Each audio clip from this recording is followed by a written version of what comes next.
食飯豬啊，唱 K 啊。唱 K 其實會唔會係兩個人唱啊？咁我中意兩個人唱。我試過兩個人唱。但係如果嗱咁當唱 K 有嘢食啦，咁一個人食嘢，另一個人就不停咁唱㗎，係咪咁樣㗎？唔係嘅。即係你專登入去聽我唱。我哋揀啲兩個人一齊唱歌，梗係會大家停手啦。合唱歌咁係嘛？係咪唱合唱歌啊？鍾意？係啊。哦。我嗰陣時咧試過，係點啊？點啊？唔係，我即係話，即係，梗係特登揀啲非常之冧嘅歌嚟嘅，等唱俾你啊！望住佢唱嘅又係。咦？啲含情脈脈嗰啲係嘛？又唔使含情脈脈嘅係嘛？即係粗魯到，俾你嘅男子氣概佢睇下。嗰啲你講你愛我。係咯，咁啊，除咗唱 K 咧？唔係，因為其實我覺得係因人而異嘅，即係睇下邊個女朋友啦。係。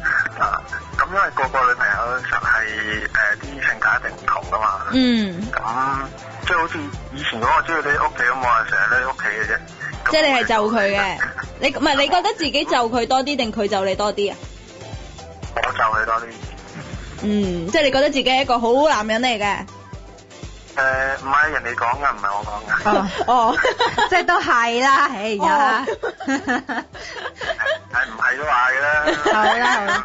咁但係如果譬如你哋匿喺屋企咁，又有咩做咧？即係屋企上網啊，咁樣。兩個人一齊上網。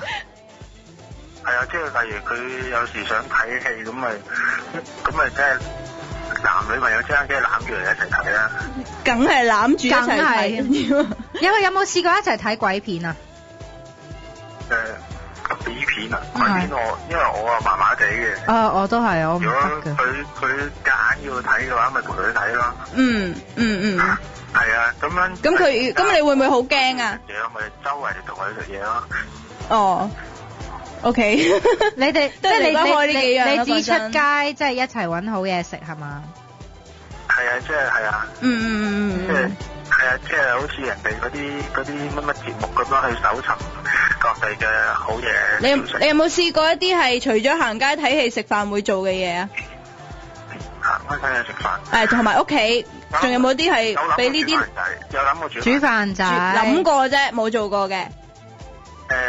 因為而家礙於而家女朋友係喺香港。我過咗嚟，係因為我過咗嚟啊嘛，咁冇得煮飯俾佢食，佢逼我煮飯咯。佢逼你煮飯，即係你其實唔想煮㗎。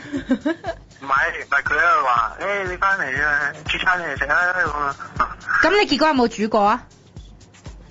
冇，因為我翻嚟過嚟嘅，所以避開呢一劫咯。用避開呢一劫嚟形容啊！哇，係咯，你好痛苦啊！我係你女朋友，我聽到都傷心碎啊！唔該你。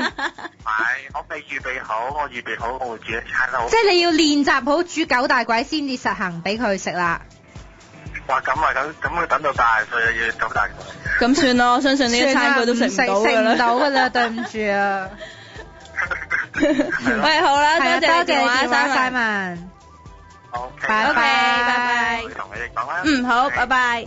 好啊，你講埋你男朋友點啊？佢頭先講開煮飯仔咧，同埋出街揾嘢食，我都有好多嘢講起。係啊，我諗拍拖好似真係好多活動㗎嘛。咁咧就頭先講撞到喺 Times Square 就撞到佢媽咪同埋即係撞到佢媽咪同埋我咯，想講。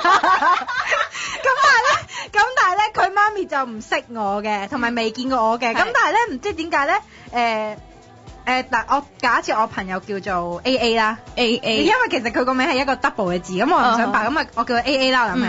咁嗰次咧，我唔知點解見到佢媽咪咧，我就突然之間我個腦冇諗嘢嘅，我就問佢 Hello AA 媽咪咁樣啦。